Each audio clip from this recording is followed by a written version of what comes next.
देश तोड़ दोगे आप लोग। अल्लाह के नाम पर संपत्ति का दान, मुसलमानों के धार्मिक अधिकारों के बीच में दखल खड़ी हो जाएगी। कुछ नहीं होने वाला। मान्यवर, भ्रम खड़ा किया जाता है, माइनॉरिटी को डराकर अपनी वोट बैंक खड़ी करने के लिए किया जा रहा है। मान्यवर, देश भर के मुसलमान भाइयों बहनों को कहना चाहता हूं, आपके वक्फ में एक भी नॉन मुस्लिम नहीं आएगा। ये एक्ट में ऐसा कोई प्रावधान नहीं।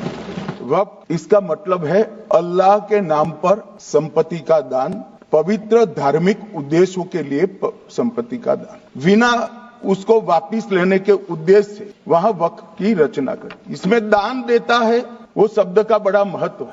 दान उस चीज का ही कर्ज किया जा सकता है जो हमारा है। सरकारी संपत्ति का दान मैं नहीं कर सकता। मान्यवर, किसी और की संपत्ति का दान मैं नहीं कर सकता। दान उसी चीज का किया जाता है जो हमारा है। मान्यवर, इसी विषय पर ये सारा जो बहस चल रहा है। अब ध्यान से सुनिएगा मान्यवर, वक्फ परिषद और वक्फ बोर्ड ये 1995 से आए। ये पूरा झगड़ा जो चल रहा है, आपने नॉन हिंदू को रख दिया और नॉन मुस्लिम को रख दिया, गैर मुस्लिम को रखा। वो झगड़ा वक्फ में दखल करने का है। पहले तो वक्फ में कोई गैर इस्लामिक सदस्य आएगा ही नहीं, ये स्पष्टता समझ लीजिए। मान्यवर, वहां कोई प्रोविजन नहीं है। जो धार्मिक संस्थाओं का संचालन करते हैं उसमें कोई गैर मुस्लिम व्यक्ति रखने का प्रावधान किया भी नहीं है, हम करना भी नहीं चाहते हैं। मान्यवर, इसलिए जो बड़े बड़े भाषण करते हैं कि समानता का अधिकार चला गया, दो धर्मों के बीच में, मुसलमानों के धार्मिक अधिकारों के बीच में दखल खड़ी हो जाएगी, कुछ नहीं होने वाला। मान्यवर, भ्रम खड़ा किया जाता है कि ये एक मुस्लिम भाइयों के धार्मिक क्रियाकलापों के अंदर, उनके दान की हुई संपत्ति के अंदर दखल करने का है।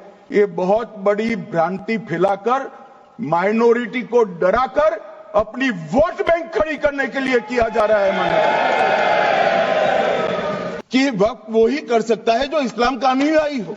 अब आप उसका विरोध कर रहे हो तो आप तो वक्फ में भी नॉन इस्लामिक आदमी चाहते हो। मान्यवर, क्या कह रहे हैं? हम इसलिए कह रहे हैं कि वक्फ वो ही कर सकता है जो प्रैक्टिसिंग इस्लाम को प्रैक्टिस करता होगा, क्योंकि मान्यवर इसकी उत्पत्ति ही इस्लाम के सिद्धांतों से हुई। अब मान्यवर, वक्फ धार्मिक हुआ, वक्फ बोर्ड नहीं हुआ, वक्फ परिषद भी नहीं हुई। अरे सुनो भाई, मान्यवर, ट्रस्ट के अंदर ट्रस्टी जो होते हैं, जो चर्च होगा तो क्रिश्चियन होंगे, पारसी भी होंगे, पारसी के लिए वो ट्रस्ट होगा, तो हिंदू होगा तो हिंदू के लिए। अब चैरिटी कमिश्नर हम कहेंगे कि भाई मुस्लिम क्यों आया? मुझे बताओ, चैरिटी कमिश्नर एक्ट में मुसलमान चैरिटी कमिश्नर बन सकता है या नहीं बन सकता है?